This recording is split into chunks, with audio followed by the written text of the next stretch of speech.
Ujambo mwanafunzi na karibu katika somo letu la leo, somo fupi sana na tunataka kuangalia swali kutoka tamthilia Bembea Maisha. Lakini watafanyaje? Wakae tu vijijini kwa sababu mji unaenda mbio. Labda bembea yao ya maisha ipo pale mjini. Kwanza, eleza muktadha wa nukuu au dondoo. Tunaona kwamba ni maneno ya Yona kwa Luka na Beni. Wako nyumbani kwa Luka, wanasherehekea mavuno kwa kushiriki chakula cha mchana na kinywaji.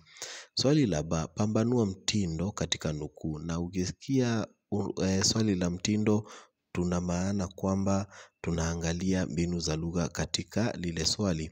Kwanza tunaona kuna swali balagha, lakini watafanyaje? Pia kuna nidaa, matumizi ya alama ya hisi.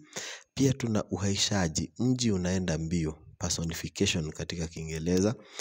Tuna jazada, labda bembea yao ya maisha ipo pale mjini. Bembea pale imetumika kijazada kwa sababu kuna ujumbe ambao umefichwa. Na mwisho tuna taswira, wakae tu vijijini. Haya, twende swali la cha, fafanua maudhui ya usasa jinsi yanavyojadiliwa na wahusika katika onyesho husika.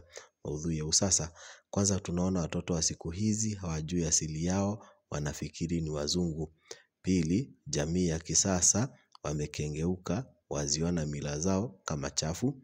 Tatu, tunaona kwamba vizazi vijavyo havina utamaduni wala havina mila.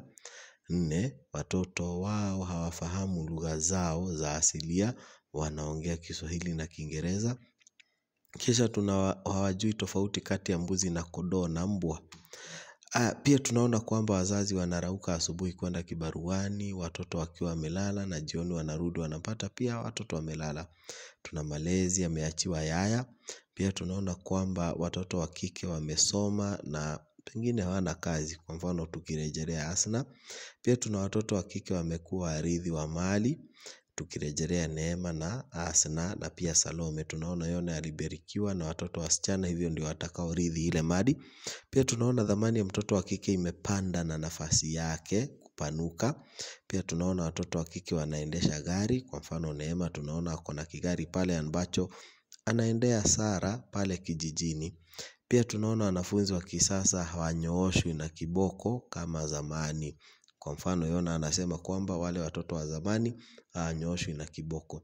Hivyo basi, wakati ambapo tunaangalia usasa, unaangalia ule utamaduni ama yale mambo yalikuwa yanafanyika jadi na jinsi ambavyo yanafanyika katika wakati wa sasa.